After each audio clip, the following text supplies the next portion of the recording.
오늘이 아침에도 하나님의 은혜를 사모하여 기도의 자리로 나아오신 모든 성도님들을 환영하고 축복합니다. 우리에게 주시는 하나님의 말씀은 신약성경 디도서 3장 8절에서 15절까지의 말씀입니다. 이 말이 미쁘도다.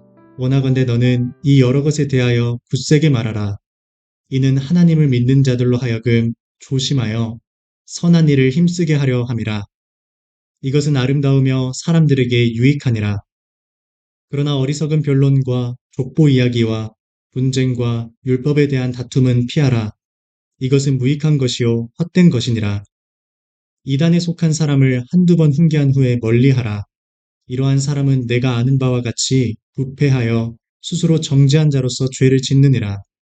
내가 아데마나 두기고를 내게 보내리니 그때에 내가 급히 니고볼리로 내게 오라. 내가 거기서 겨울을 지내기로 작정하였노라. 율법교사 세나와 및 아볼로를 급히 먼저 보내어 그들로 부족함이 없게 하고 또 우리 사람들도 열매 없는 자가 되지 않게 하기 위하여 필요한 것을 준비하는 좋은 일에 힘쓰기를 배우게 하라. 나와 함께 있는 자가 다 내게 문안하니 믿음 안에서 우리를 사랑하는 자들에게 너도 문안하라. 은혜가 너희 무리에게 있을지어다. 아멘. 오늘날 우리가 오직 복음만 붙들고 증거한다면 사람들은 독선적이라고 싫어할 것입니다. 그러나 우리가 그것을 두려워하게 되면 가장 중요한 것을 잃게 됩니다. 그것은 바로 성령의 역사입니다. 성령의 역사는 복음의 증거에서 시작됩니다. 그래서 우리는 이 세상을 살아가는 동안 복음을 부끄러워해서는 안 됩니다. 오늘 본문 8절 말씀입니다. 이 말이 미쁘도다. 원하건대 너는 이 여러 것에 대하여 굳세게 말하라. 이는 하나님을 믿는 자들로 하여금 조심하여 선한 일을 힘쓰게 하려 함이라. 이것은 아름다우며 사람들에게 유익하니라. 아멘. 8절 말씀은 우리가 앞서 살펴본 4절에서 7절 말씀에 대해 굳세게 말하라고 말씀하고 있습니다. 사실 이것이 오늘날 그리스도인들에게 가장 힘든 일입니다.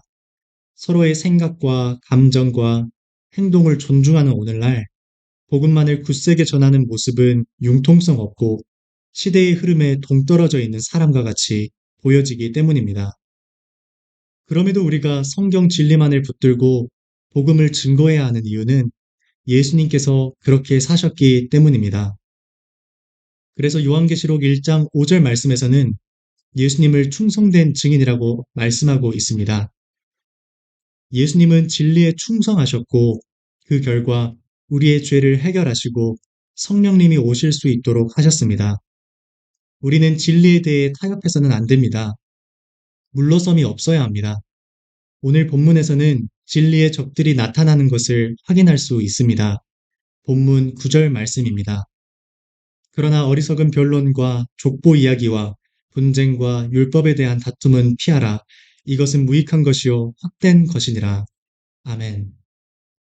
바울이 디도에게 서신을 작성하던 당시 영지주의라는 이단이 활개치고 있었습니다. 영지주의는 인간의 공상과 신화를 가지고 사람들을 현혹하는 것이 특징이었습니다. 그들은 비밀스러운 지식을 통해서만 영혼의 구원이 이루어진다고 말하며 자신들의 지식을 대단한 것처럼 자랑하며 사람들을 현혹했습니다. 그들은 자유를 남용했고 육체의 부활을 부인했습니다. 신화와 족보에 집착했고 거짓되이 일컫는 지식을 가진 자들이었습니다. 금욕주의를 말하였으나 동시에 성적인 방종을 일삼았고 그리스도가 육체로 이 땅에 오신 사실을 부인했습니다. 바울은 이러한 상황 속에서 어리석은 변론을 피하라고 말합니다. 가치 없는 변론을 하지 말라는 것입니다. 물론 신학적인 논쟁은 중요합니다. 예수님도 당시 종교 지도자들과 끊임없이 논쟁하셨고 바울도 복음에 대한 논쟁에 휘말릴 때마다 변증하였습니다. 또한 바울은 디모데에게 믿음의 선한 싸움을 싸우라고 가르치기도 하였습니다. 하지만 오늘 본문에서는 어리석은 변론은 무익한 것이자 헛된 것이라고 말씀하고 있습니다. 오직 바른 복음 외에는 하나님의 능력을 가져올 수 없기 때문입니다. 본문 10절, 11절 말씀입니다. 이단에 속한 사람을 한두 번 훈계한 후에 멀리하라. 이러한 사람은 내가 아는 바와 같이 부패하여 스스로 정죄한 자로서 죄를 짓느니라. 아멘. 바울은 교회 안에 분열을 일으키는 자들에 대해 디도에게 독특한 가르침을 제공합니다. 그것은 이단에 속한 사람을 처음 한두 번은 훈계한 후에 그럼에도 회개하지 않는다면 그를 거부해야 한다는 것입니다. 이러한 바울의 생각은 마태복음 18장 15절에서 17절 말씀에서 확인되는 예수님의 가르침과 유사한 부분이 있습니다. 형제가 죄를 범했을 때 어떻게 행해야 하는지에 대한 가르침의 내용입니다.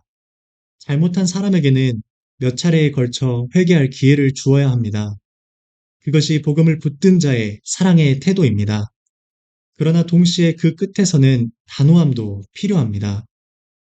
죄의 문제는 예수 그리스도를 통하지 않고선 해결할 수 없습니다. 복음을 진실되게 받아들이지 못한다면 죄에 대한 거부는 불가능합니다. 오직 복음만이 우리를 죄에서 벗어나게 하고 새로운 삶을 살아내게 하는 힘과 능력이 있기 때문입니다. 이어서 본문 14절 말씀입니다. 또 우리 사람들도 열매 없는 자가 되지 않게 하기 위하여 필요한 것을 준비하는 좋은 일에 힘쓰기를 배우게 하라. 아멘. 복음을 붙드는 자는 반드시 그에 부합하는 열매를 맺게 됩니다. 골로새서 1장 6절에서는 다음과 같이 말씀하고 있습니다. 이 복음이 이미 너희에게 이름에 너희가 듣고 참으로 하나님의 은혜를 깨달은 날부터 너희 중에서와 같이 또한 온 천하에서도 열매를 맺어 자라는도다. 아멘. 복음을 붙드는 자, 그로 인해 우리 구주 예수 그리스도로 말미암아 성령이 풍성하게 부어진 자는 반드시 성령의 열매를 맺게 되어 있습니다. 사랑하는 성도 여러분, 성령의 열매는 하나님을 기쁘시게 하는 자의 길로 우리를 인도합니다. 저와 여러분들 이름 앞에 하나님을 기쁘시게 하는 자라는 수식어가 붙는다 생각해 보십시오. 설레지 않습니까? 오늘 이 아침 저와 여러분이 하나님의 복음을 부끄러워하지 않고 오직 복음만을 붙들고 담대히 증거하는 자로 서기를 간절히 소망합니다. 말씀을 기억하며 함께 기도하시겠습니다. 먼저는 하나님의 복음을 부끄러워하지 않고 오직 복음만 붙들고 전하는 오늘을 살아내게 하소서.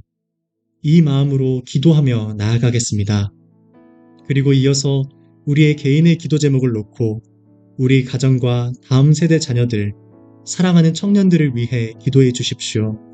특별히 7월 한 달은 다음 세대와 청년 여름 사역이 진행됩니다. 다음 세대와 청년들이 복음을 진실되게 받아들이고 복음을 가진 자답게 하나님의 은혜를 받은 하나님의 백성답게 이 시대를 살아내게 해달라고 기도해 주시기 바랍니다. 또한 임시 거처에서 예배드리고 있는 우리 교회에 하나님이 예비하신 예배 장소를 허락해 주시길 기도해 주십시오. 마지막으로 이 나라와 민족과 열방을 위해서 한 마음과 한 뜻으로 기도함으로 나아가시겠습니다. 함께 기도하시겠습니다.